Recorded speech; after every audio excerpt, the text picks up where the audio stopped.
और आज की वर्चुअल क्लास में आप सबका स्वागत है। आज जो हमारे चर्चा का विषय है प्रिंसिपल ऑफ मैनेजमेंट, प्रबंध के सिद्धांत। इससे पहले हमने एक वीडियो में प्रबंध के सिद्धांत पर चर्चा किया और आज हम प्रबंध की अवधारणाओं को समझने का प्रयास करेंगे कि प्रबंध की अवधारणा क्या है और साथ ही साथ मानवीय व्यवहार एवं तकनीक, मूल्य या सिद्धांत एवं मूल्य में अंतर। तो देखिए, प्रबंध का सिद्धांत निर्णय लेने एवं व्यवहार के लिए व्यापक एवं सामान्य मार्गदर्शक होता है। प्रबंध का सिद्धांत निर्णय लेने एवं व्यवहार के लिए व्यापक सामान्य मार्गदर्शक होता है। कहने का मतलब कि प्रबंधकों को यह निर्णय लेने के लिए, ठीक है, और व्यवहार के लिए, व्यवहार का मतलब कि संगठन में कार्मिकों के साथ या अपने अधीनस्थों के साथ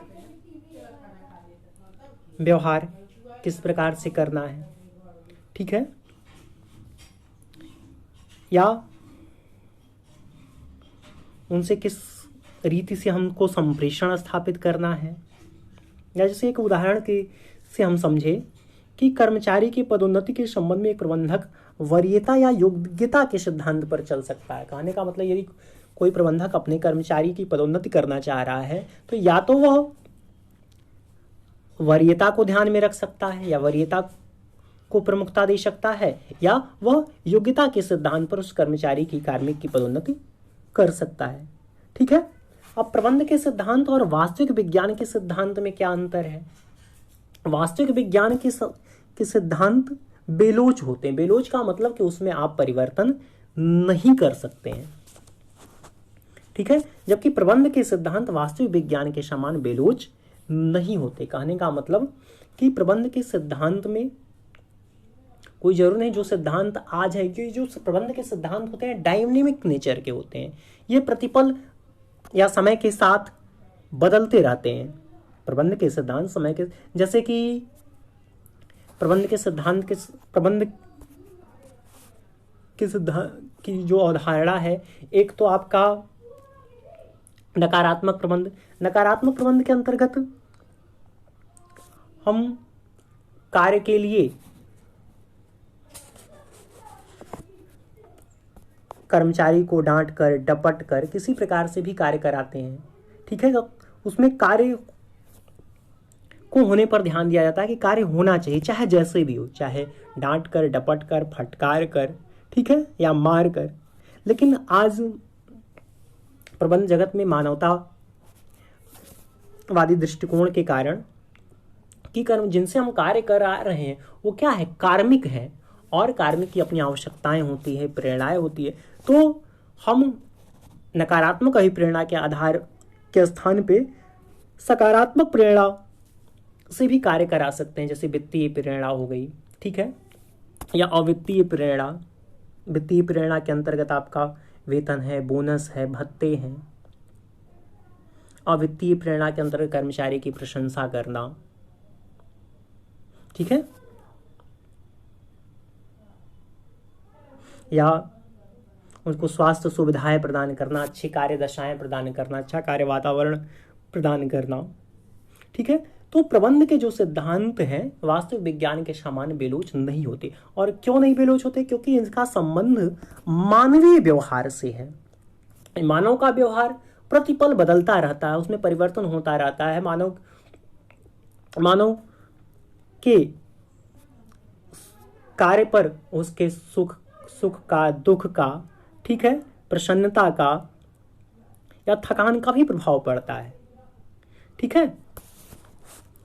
तो देखिएगा, मानवीय व्यवहार एवं तकनीकी कभी स्थिर नहीं होते, यह सदा बदलते रहते। जैसे मानवीय व्यवहार बदलता रहता है उसी तरह से तकनीक भी परिवर्तनशील होता है, समय के साथ तकनीक में ही परिवर्तन होता है। जैसे कि सूचना एवं संप्रेषण तकनीक से पहले एक प्रबंधक अपने छोटे क्षेत्र में के कार्यबल को पर्यवेक्षित कर सकता था या उसका निरीक्षण कर सकता था, लेकिन सूचना एवं संप्रेषण तकनीक के आगमन ने प्रबंधकों को पूरे विश्व में फैले विशाल साम्राज्य के प्रबंधन की योग्यता को बढ़ाया। जैसे इसके लिए इस संदर्भ में हम एक उदाहरण देते हैं कि इंफोसिस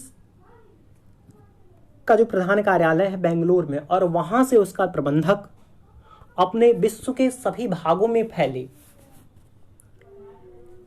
सभी कार्यालयों का निरीक्षण कर सकता है। ऐसा सूचना एवं संप्रेषण तकनीक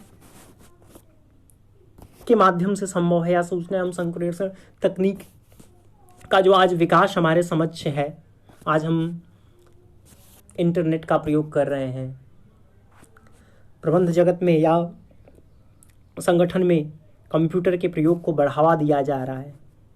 ठीक है, तो प्रबंध के सिद्धांत एवं तकनीक में भी पर्याप्त अंतर है। तकनीक का अभिप्राय प्रक्रिया एवं पद्धतियों से है, यह इच्छित उद्देश्य की प्राप्ति के लिए विभिन्न चरणों की श्रृंखला है। जैसे मैंने अब संप्रेषण तकनीक का उदाहरण दिया, आईटी तकनीक या कंप्यूटर के प्रयोग का मैंने उदाहरण दिया, तो ये तकनीक से संबंधित। तो तकनीक का अभिप्राय क्या है? एक प्रक्रिया है। प्रक्रिया का मैंने बताया था कि प्रक्रिया की विभिन्न चरणों में संपन्न होने वाली क्रिया, या एक चरण के समाप्त होने के बाद दूसरा चरण का प्रारंभ हो जाता है। जैसे प्रबंध के अंतर्गत नियोजन के बाद आपका संगठन है, ठीक है, निर्देशन है, नियंत्रण है, अभिप्रेरण है।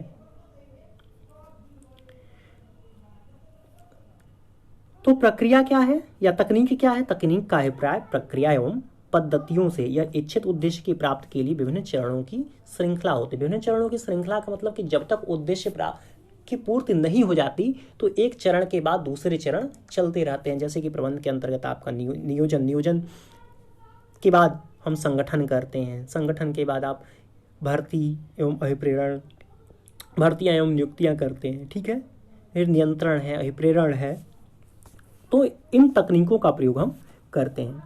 सिद्धांत तकनीकों का प्रयोग करने में निर्णय लेने अथवा कार्य करने में मार्गदर्शन का कार्य। सिद्धांत क्या करता है कि इन तकनीकों का प्रयोग करने के लिए एक प्रबंधक को या निर्णय लेने में मार्गदर्शन का कार्य करते हैं, उनको मार्ग दिखाते हैं कि किस तकनीक के माध्यम से हम इच्छित परिणाम पर पहुंच सकते हैं, या किस तकनीक का प्रयोग कर आप न्यूनतम लागत पर उच्चतम उत्पादन के लक्ष्य को प्राप्त कर सकते हैं, संगठन के लक्ष्य को प्राप्त कर सकते हैं। सिद्धांत एवं मूल्य में अंतर। अब मूल्य क्या है? सिद्धांत एवं मूल्य में भी पर्याप्त अंतर पाया जाता है। मूल्य किसी चीज को स्वीकार करने अथवा उसका की इच्छा रखने से है। मूल्य नैतिकता पूर्ण होते हैं। जैसे कि हम सिखाते हैं कि बच्चों को सिखाते हैं कि बड़ों की बात माननी चाहिए, ठीक है, या संगठन के अंतर्गत आपका अधिकारी एवं अधीनस्थ का संबंध होता है, तो अधीनस्थों को अपने अधिकारियों का सम्मान करना चाहिए, ठीक है। या इसी तरह से हम संगठन के और उदाहरण दें कि संगठन जो उत्पाद बना रहा है, या चूंकि जो उत्पाद बना रहा है संगठन, या जो भी सेवाएं प्रदान कर रहा है, वह समाज में रहकर समाज के व्यक्तियों को प्रदान कर रहा है। समाज में रहकर उसका संगठन प्रगति पर जा रहा है, तो समाज के प्रति उसके कुछ उत्तरदायित्व हैं, ठीक है। उसे झूठ बोलकर कोई कार्य नहीं करना चाहिए, या अपने उत्पाद के प्रति बढ़ा चढ़ाकर वर्णन नहीं करना चाहिए, जिससे, ठीक, तो ये मूल्य के अंतर्गत आते हैं। तो मूल्य क्या है? किसी चीज को स्वीकार करने अथवा उसकी इच्छा रखने से। मूल्य क्या होते हैं? नैतिकता पूर्ण होते हैं कि क्या अच्छा है क्या बुरा है, कि बेईमानी करना, झूठ बोलना, ये अनैतिक है, ठीक है। तो कंपनी कोई ऐसा कार्य ना करे जिसमें उसे झूठ का सहारा लेना पड़े, बेईमानी करना पड़े, ठीक है। उसे अपने उपभोक्ताओं के प्रति ईमानदार होना चाहिए, ठीक है। जैसे कोई कंपनी कह रही है कि इस मशीनरी की 2 साल गारंटी है, 2 साल वारंटी है, वारंटी पीरियड में ग्राहक से कोई शुल्क नहीं लिया जाएगा, ठीक। तो कंपनी अगर उस चीज को पूरा करती है तो उपभोक्ताओं के प्रति उसका विश्वास बढ़ेगा। ठीक है। अब सिद्धांत क्या है? सिद्धांत व्यवहार के आधारभूत सत्य या मार्गदर्शक। मैंने पहले बताया कि व्यवहार कर्मचारी, एक प्रबंधक को सिद्धांत लक्ष्य के प्रति या लक्ष्य तक पहुंचने के लिए मार्गदर्शन का कार्य करते हैं, मार्ग दिखाने का कार्य करते हैं।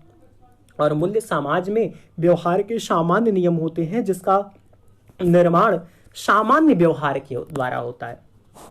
मूल्य क्या है? समाज में व्यवहार के सामान्य नियम। जैसे मैंने बताया कि छोटों को सिखाया जाता है कि बड़ों की आज्ञा का पालन करना। ठीक है। स्कूल में हम बच्चों को सिखाते हैं कि अध्यापक की आज्ञा का पालन करना, अध्यापक जो कहे उसको स्वीकार करना। ठीक है। कक्षा में शांत वातावरण बनाए रखना, अध्यापक की बातों को ध्यान से सुनना, पढ़ाते समय डिस्टर्ब नहीं करना। ठीक। तो ये सामान्य व्यवहार हैं जिनसे मूल्यों का निर्माण होता है, या ये मूल्यों को समझने में हमारी मदद करते हैं। अब प्रबंध के सिद्धांतों का निर्माण कार्य की परिस्थितियों में अनुसंधान के द्वारा होता है। प्रबंध के सिद्धांतों का निर्माण कार्य की परिस्थितियों में, क्योंकि मैंने बताया कि जो हम प्रबंध कर रहे हैं या प्रबंध पर मानव व्यवहार का प्रभाव पड़ता है और मानव व्यवहार प्रति पर बदलता रहता है। उस पर थकान का, सुख का, दुख का, प्रसन्नता का प्रभाव पड़ता है। ठीक है।